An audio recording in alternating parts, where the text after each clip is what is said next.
नमस्कार, कैसे हैं आप लोग। मेरा नाम राज और कोऑपरेटिव सोसाइटीज के एक्ट के बारे में, बायलॉज के बारे में, रूल्स के बारे में, पॉलिसी, नोटिफिकेशन, सर्कुलर के बारे में हम डिस्कस करते रहते हैं। तो पिछले वीडियोस में हमने देखने की कोशिश की कि फ्लैट ट्रांसफर की जब रिक्वायरमेंट होती है कोऑपरेटिव हाउसिंग सोसाइटीज के अंदर या कोऑपरेटिव सोसाइटीज के अंदर, तो कौन कौन से डॉक्यूमेंट्स की जरूरत पड़ती है जो आप सोसाइटी को दोगे, जो सोसाइटी आपको देगी। और बहुत ही इंपॉर्टेंट है ये जानना, महाराष्ट्र में ऑलमोस्ट 2 लाख से ज़्यादा कोऑपरेटिव सोसाइटीज़ है, जिसमें से 1 लाख से तो ज़्यादा कोऑपरेटिव हाउसिंग सोसाइटीज़ है। और जब आप सोसाइटी के मेंबर बनते हो तो शेयर सर्टिफिकेट फाइनली आपके हाथ में आता है, जिससे ये एंटाइटलमेंट जो सिद्ध हो जाता है, जो ये प्रूव हो जाता है कि अभी आपका फ्लैट या आपके टाइटल, आपके इंटरेस्ट, आपके शेयर्स आपके नाम पे ट्रांसफर हो गया है। इसीलिए फाइनली जो शेयर सर्टिफिकेट आपके हाथ में आता है उसको जानना बहुत जरूरी है। So this is the final document we are going to discuss in transfer of the flat on your name. तो आज का टॉपिक इसीलिए है शेयर सर्टिफिकेट, जो बायलॉज में दिया गया है, बायलॉज नंबर 9 में दिया गया है। और ये जो अपेंडिक्स 29 का फॉर्म है, इसके बारे में आज हम डिस्कस करेंगे। शेयर सर्टिफिकेट के 2 हिस्से होते हैं। अगर आप देखोगे, शेयर सर्टिफिकेट एक बुकलेट के फॉर्मेट में होता है, जिसके बीच में डॉटेड लाइंस होता है, जिसको फाड़ के एक हिस्सा आपको दे दिया जाएगा ओरिजिनल में, और दूसरा हिस्सा एक रिसीव्ड के कॉपी के माध्यम से वो सोसाइटी ऑफिस के पास में उस शेयर सर्टिफिकेट के बुकलेट में रह जाएगा। और दोनों ही साइड में सेम चीजें लिखी रहती है। तो उन कंटेंट को आज हम जानने की कोशिश करेंगे। तो चलिए देखते हैं कि शेयर सर्टिफिकेट क्या होता है। ठीक है, ये आपका फाइनल डॉक्यूमेंट है जब आपने सारी फॉर्मेलिटीज पूरी कर दी है, लेटर ऑफ अलॉटमेंट वगैरह हो गया, ठीक है, सारे डॉक्यूमेंट्स वगैरह जब आपने सबमिट कर दिए, अपने सोसाइटी के मेंबर आप बन गए, रेजोल्यूशन वगैरह पास हो गया।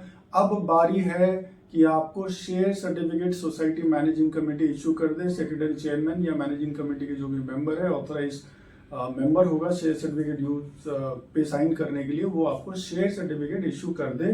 तो पहले आप देख लोगे, ये दोनों साइड में सेम चीजें लिखी रहेंगी। तो आप देख रहे हो कि शेयर सर्टिफिकेट का नंबर इसमें डाल दिया गया, उसके बाद जो भी मेंबर का रजिस्ट्रेशन नंबर वगैरह वो डाला जाएगा। नंबर ऑफ शेयर्स मान लेते हैं कि आपके 10 नंबर ऑफ शेयर्स है, वो डाल दिया गया।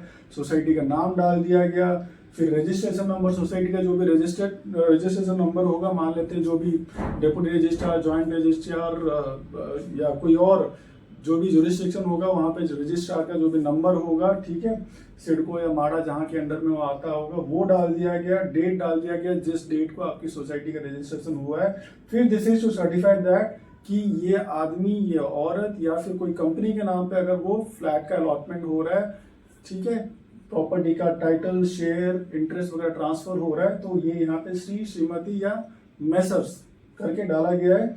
रजिस्टर्ड होल्डर ऑफ कितने नंबर ऑफ शेयर्स जो है वो आपका ये यहाँ पे डाल दिया गया है। मान लेते हैं कि ये 10 नंबर ऑफ शेयर्स है, ठीक है। और शेयर की वैल्यू मान लेते हैं, ये आपने यहाँ पे 50 डाल दिया, ठीक है, तो 500 रुपए का ये आपका शेयर्स की वैल्यू हो गई, उस प्रॉपर्टी में एंटाइटलमेंट आपकी हो गई।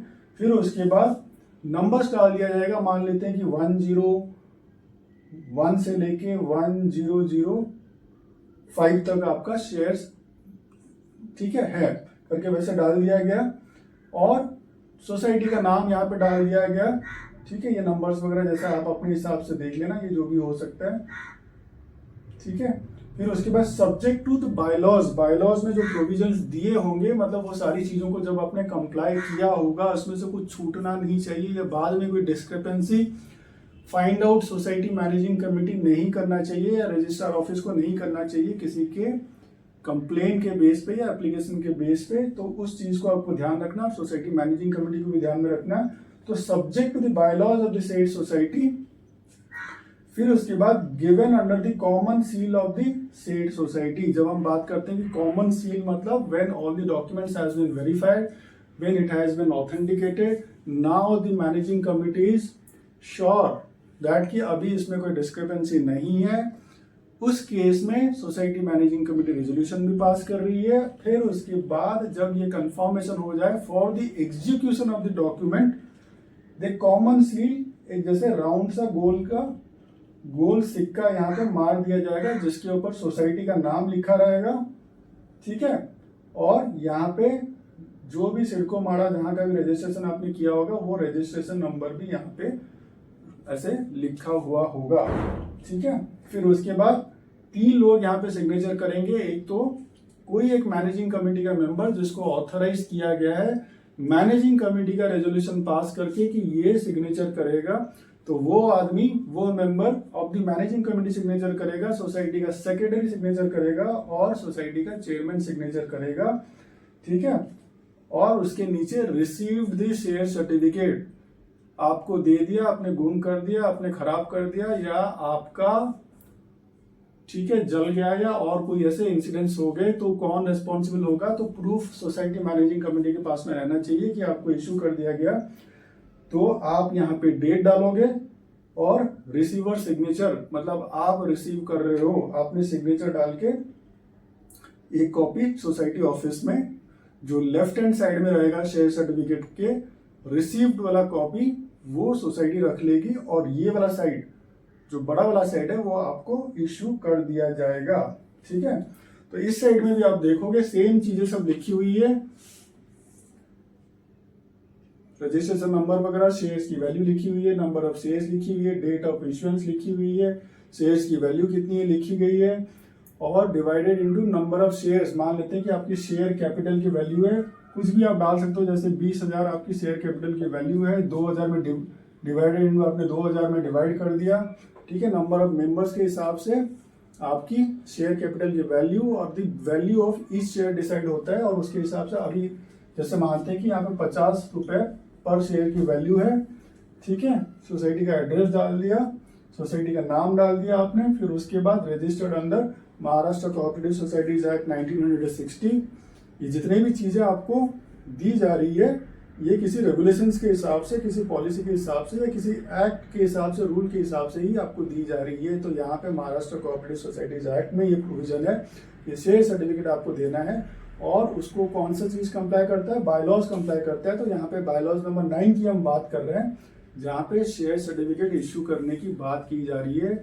और अगर आपके शेयर गुम भी होता है तो उस केस में whether it is lost, whether it is torn, whether it is burn, जल जाता है, लूज हो जाता है, सॉइल्ड हो जाता है, ठीक है, इन ऑल द केसेस आपको डुप्लीकेट शेयर सर्टिफिकेट इश्यू किया जा सकता है। एक उसका प्रोविजन है, वो कभी और डिस्कस करेंगे। फिर रजिस्ट्रेशन नंबर वगैरह आपने सोसाइटी का डाल दिया यहाँ पे, और फिर तो मैनेजिंग कमेटी ये सारी चीजें आपको डाल के आपका ओरिजिनल शेयर सर्टिफिकेट आपको दे रही है, डेट डाल दिया, जिस डेट को आपकी सोसाइटी रजिस्टर्ड है। फिर ये सर्टिफाई कर रही है मैनेजिंग कमेटी, यहाँ पे सर्टिफाई कर रही है कि हम आपको ये ऑथेंटिकेटेड डॉक्यूमेंट दे रहे हैं, या आपको ओरिजिनल डॉक्यूमेंट दे रहे हैं कि आप अभी सोसाइटी के मेंबर हो, आपके इतने नंबर ऑफ शेयर्स है, आपकी ये प्रॉपर्टी, टाइटल, इंटरेस्ट वगैरह अभी आपके नाम पे, ये सर्टिफाई करके हम दे रहे हैं, इसको एग्जीक्यूट कर रहे हैं, इसको बाकायदा एग्जीक्यूट कर रहे हैं, ठीक है। तो नंबर ऑफ शेयर्स की आपने जैसे 10 फुल्ली पेड शेयर्स ऑफ 50 रुपए आपने डाल दिया, नंबर्स आपने कहां से कहां तक ये डाल दिया, बहुत इंक्लूसिव करके, ठीक है। सोसाइटी का नाम, सोसाइटी का एड्रेस, फिर उसके बाद सब्जेक्ट टू द बायलॉज जो हम ऑलरेडी हमने डिस्कस किया, given under the common seal, मतलब अभी सब कुछ कंफर्म हो गया, अभी हमने डिसाइड कर लिया, रेजोल्यूशन पास कर लिया, हमारी सारी कायदे कार्रवाई सारी हमारी पूरी हो गई है, इसीलिए हम आपको इश्यू कर रहे हैं। यहाँ पे आपने राउंड सील लगा दिया, फिर उसके बाद जो भी ऑथराइज कमिटी मेंबर होगा, सेक्रेटरी होगा और चेयरमैन होगा, इन तीनों के सिग्नेचर उसमें आ जाएंगे।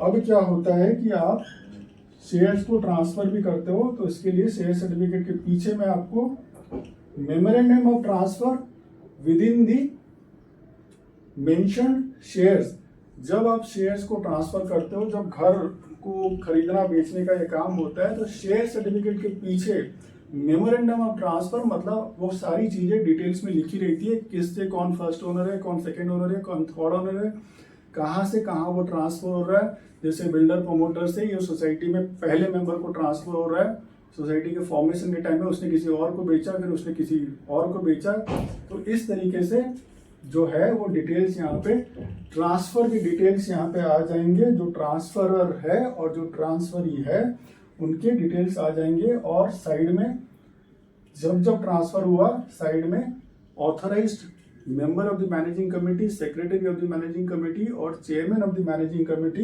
इन तीनों के सिग्नेचर्स आ जाएंगे। और लेफ्ट हैंड साइड में डेट ऑफ ट्रांसफर जब जब ये हुआ है उन चीज़ों को डिटेल्स में लिखा जाएगा, ट्रांसफर नंबर वगैरह लिखा जाएगा। तो ये हमने जानने की कोशिश की कि शेयर सर्टिफिकेट क्या है और कितनी इम्पॉर्टेंट है ये, और आपको ये ओरिजिनल में इश्यू कर दिया जाता है, जिसका आप रिसीव्ड करके एक कॉपी सोसाइटी को दे देते हो। तो उसको बहुत संभाल के रखना है, इसे गुम नहीं करना है, उसे सॉइल्ड नहीं करना है, खराब नहीं करना है या ऐसा कुछ नहीं करना है जिसकी वजह से कहीं वो जल जाए। ठीक है, ऐसे ही कोऑपरेटिव सोसाइटीज के एक्ट के बारे में, बायलॉज के बारे में, रूल्स के बारे में, अलग अलग प्रावधानों को जानने के लिए हम कोशिश करेंगे। आप हमारे साथ में जुड़े रहिए। आप सबका बहुत सारा धन्यवाद।